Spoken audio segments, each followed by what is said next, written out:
Hi students. So now we will be starting off with trigonometry, very basic stuffs and formulas. So trigonometry actually comes from a Greek word, I think, which is trigon and metron, where trigon means three angles, metron means measurement, as far as I remember. All right. And we will first start off with the very basic. All right, let's say we have this right angle triangle, okay, and we have named the triangle as ABC. Right angle triangle means one of its angles will be 90 degree, and let's say that the angle between AC and BC is nothing but theta. Okay, so now I say AB is the perpendicular here, AC is the hypotenuse here, and BC is the base here.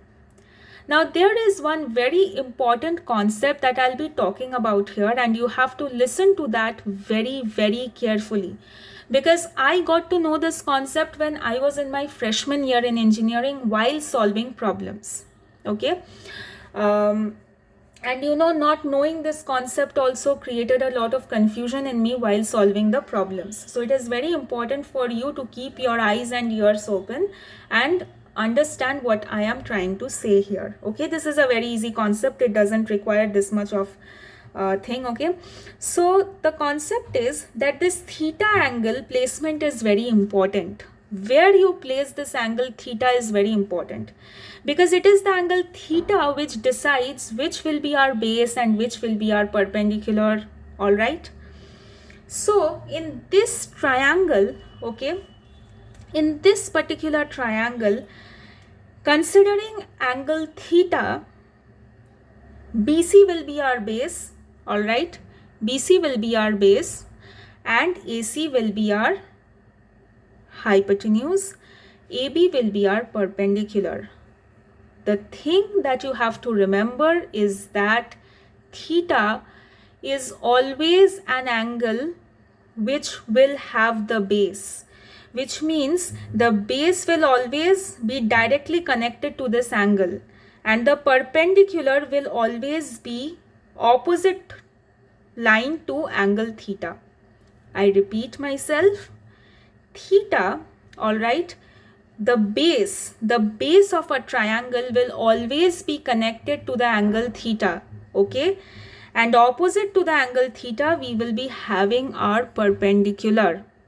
What is the, we have three lines here, right? Which line here is opposite to angle theta? This line AB.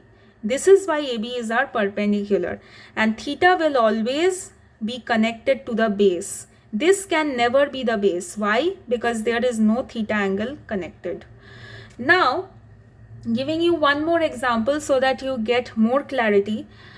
If in place of theta I consider this angle, say this is theta dash, okay, if I consider this as our angle, all right, just forget about theta, we are now considering theta dash. Now in this case, can you tell me which one will be our perpendicular and which one will be our base? As I told you, the line that is connected to the angle theta dash will be our base. Theta dash is always between the hypotenuse and the base. So here theta dash is between AB and AC. So AB will be our base here. All right. And theta dash, the line opposite to the angle theta dash is BC. So BC will be our perpendicular here. The hypotenuse will remain the same, AC. So as you can understand that it's just a game of angles, okay? The particular, this thing I have written because I have considered angle theta here, all right? But if I consider angle theta dash, then definitely AB will be the base, BC will be the perpendicular, and AC will be our hypotenuse, all right? This is a very important concept. You have to remember that the angle theta will always be between the base and the hypotenuse of the particular triangle, and the line which will be opposite to this theta will be our perpendicular. Every at every circumstance, when you define the perpendicular, hypotenuse and base of a triangle, potentially the entire thing depends upon which angle are you considering. When you consider angle theta, BC becomes the base and AB becomes the perpendicular. But when you consider the angle theta dash, then AB becomes the base and BC becomes the perpendicular. Why BC becomes the perpendicular? Because I told you that the perpendicular is always on the opposite side of the considered angle.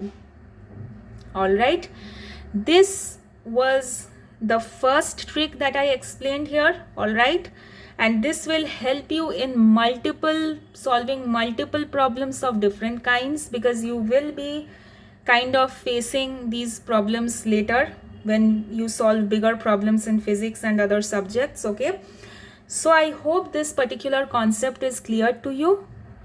If you like my video, then please don't forget to like, share, subscribe and hit the notification bell icon for more of such exciting content. I'll be right back in the next video. Okay.